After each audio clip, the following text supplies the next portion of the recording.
You've heard the chatter. This week feels bigger than any single matchup. It's Cowboys versus Washington. And for you, this is deep, hate week energy, where history, rivalry, and pride get shoved into every snap. But right now, the reason this game is headline material isn't just rivalry drama. For you, this is a chance to keep Dallas's season breathing. The offense is humming, points are there, but the defense has been, frankly, a nightmare. That makes every injury update feel like life, support. So let's cut through the noise and start with the thing that changes narratives fast: the injury sheet. In the clip you just heard, the host points out something huge. A few Cowboys who mattered are suddenly off the report. CeeDee Lamb, Cavante Turpin, and Tyler Booker aren't listed anymore, and Cooper Beebe is back. That's not small. When your top playmakers return, the playbook opens. Dak gets trusted options, and the offense stops improvising every snap.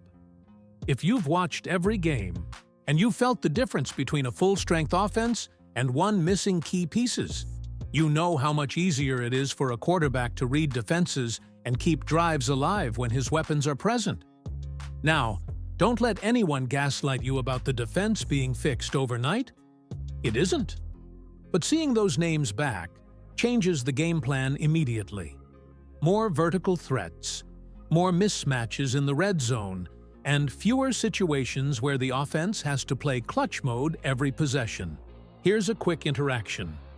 Drop a one-word comment right now. Yes, if you think these injury returns can save the Cowboys season, or no, if you think the defense is just too far gone. While you type that, do me a quick favor. If you're not subscribed yet, hit subscribe so we can push this channel to 16,000. I read the comments, I picked takes for the next video, and I want you in that conversation. All right, you know what we're watching for next. The offense settling, Dak getting his targets consistently, and whether the coaching staff can get even a few defensive stops.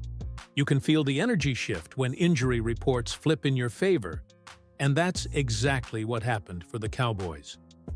Let's talk specifics, because this isn't just a line in a report.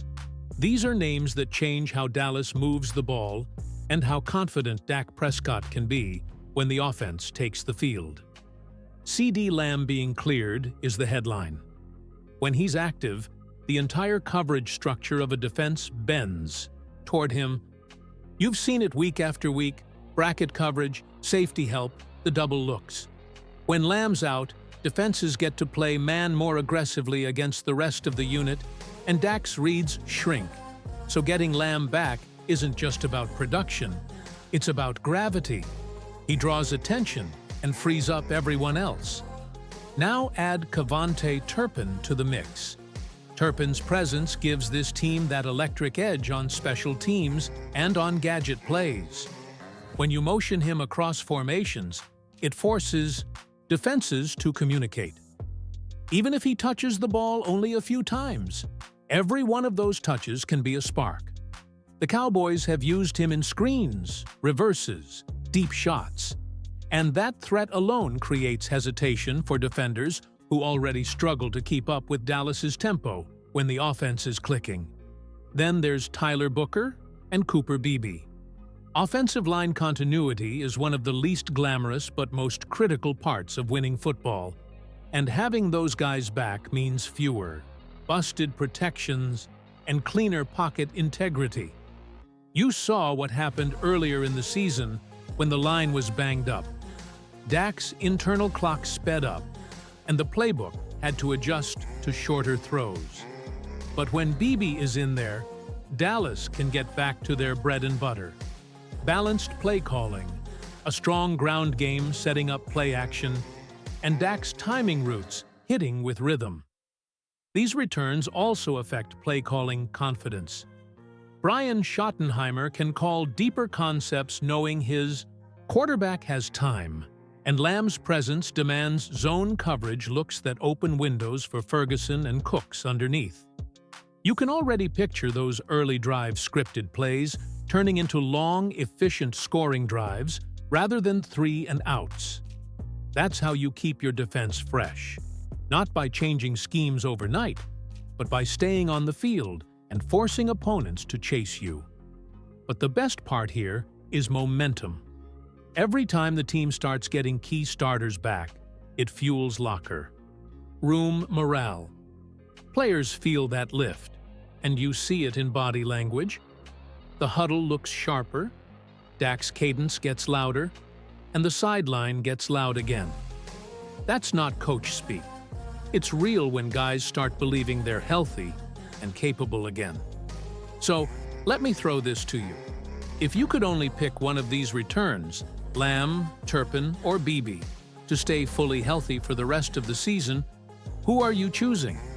Drop your pick in the comments, because that tells me how you see this. Offense operating best. Personally, I think Beebe might be the underappreciated key, but I want to hear your take. And while you're down there, tap that like button if you want me to do a full offensive deep dive in the next video. We're closing in on 16,000 subscribers, and every click helps keep Cowboys News TV growing. When you look at this matchup from the outside, it almost feels flipped from what we've seen in years past. The Cowboys, usually the team juggling half a roster on crutches, are suddenly getting healthier. Meanwhile, Washington's injury list keeps growing. And that's where this game could quietly tilt before kickoff. The Commanders are expected to be without Terry McLaurin, and that's massive. When McLaurin isn't on the field, Washington loses its best vertical and intermediate threat, the guy who consistently wins one-on-one and forces safeties to respect deep routes. Without him, coverage can shrink, linebackers can cheat closer to the line, and it becomes that much easier for Dallas's secondary to stay aggressive. Even with some of the struggles we've seen from this Cowboys defense, removing McLaurin changes the tone completely. And it doesn't stop there. Debo is dealing with a heel issue, Dallas Goedert is nursing a hamstring, and there are roughly 5 players listed as questionable heading into this matchup. That kind of uncertainty makes it nearly impossible for a coaching staff to script confidently.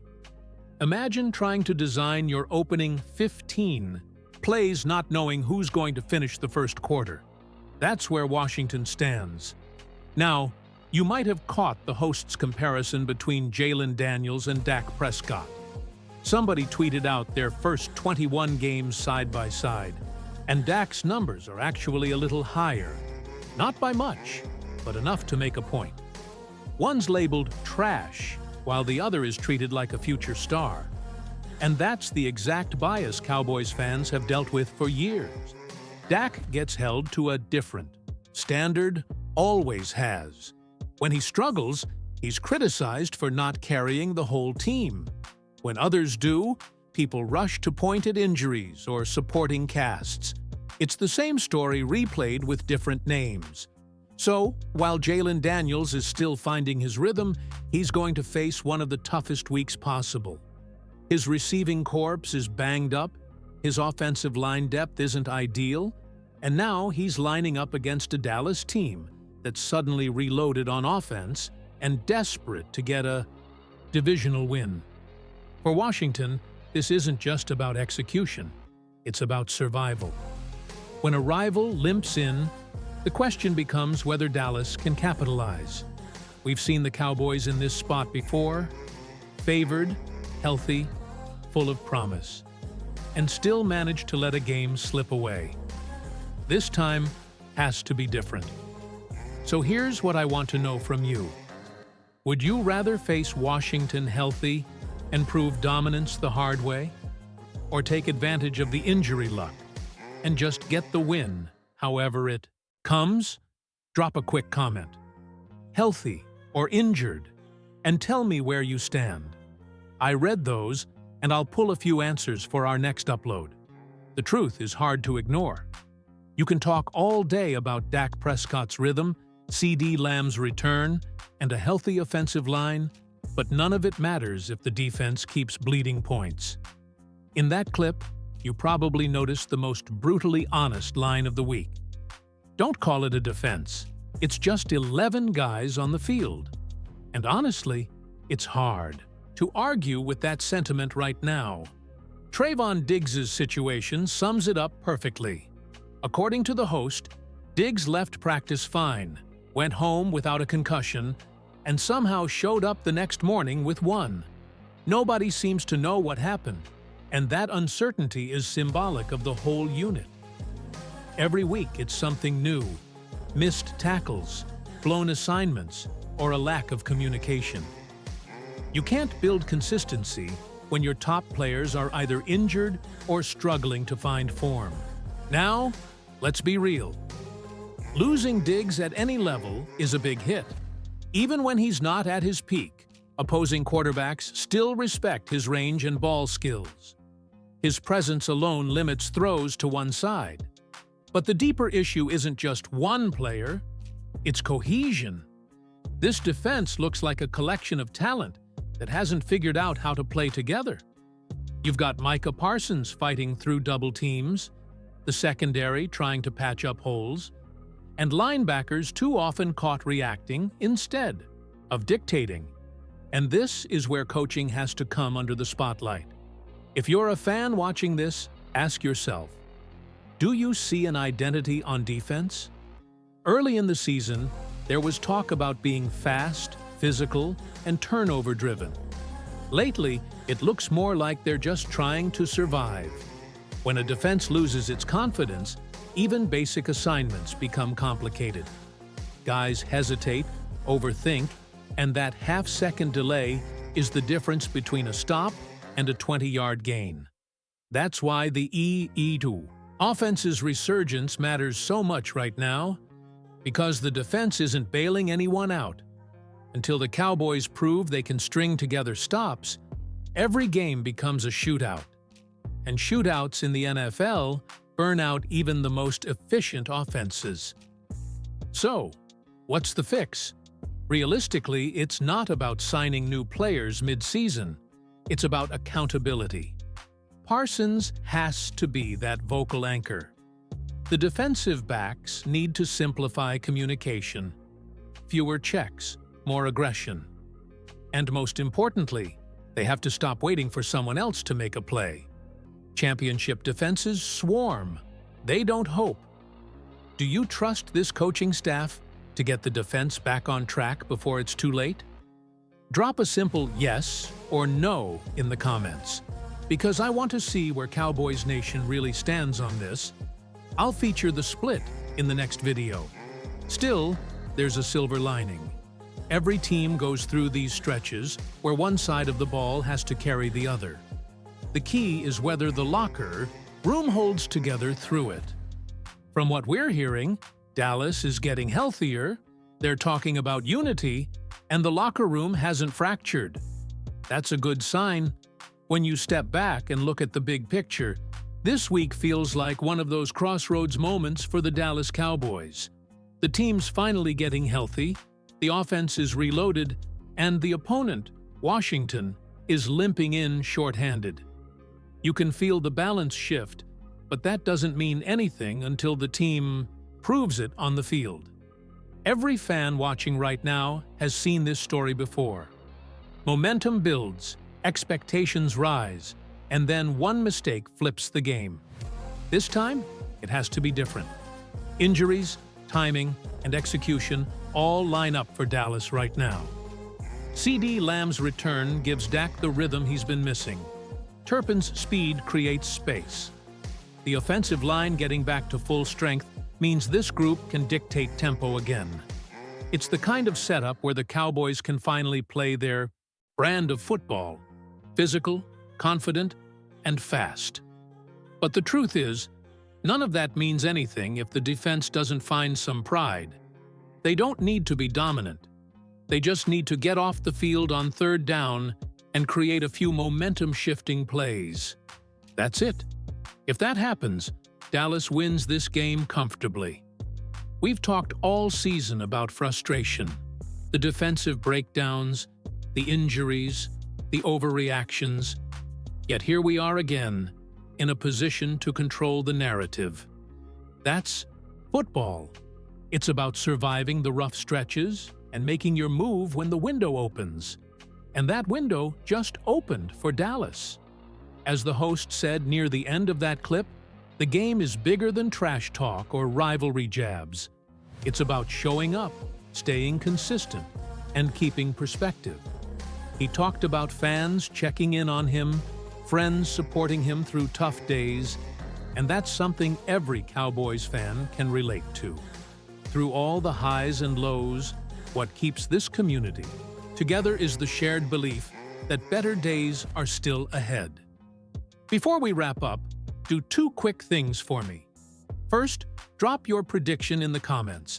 Give me your final score for Cowboys versus Washington, and tell me who you think will be the X factor. I'll read out a few top picks in the next video. Second, if you're not subscribed yet, hit that subscribe button right now and help us reach 16,000. Every new subscriber pushes this channel forward and helps keep daily Cowboys coverage going. Strong. Tap the like button if you want deeper film breakdowns or player-by-player grades after the game. I read the comments, I pick takes for the next video, and I want you in that conversation. Hold your energy, keep the faith, and get ready for what could be one of the most important games of the season. I'll be watching the offense's early drives for rhythm, the defensive third down packages for signs of life, and the special teams for any surprise momentum plays. Thanks for watching, and I'll see you after the game with takeaways.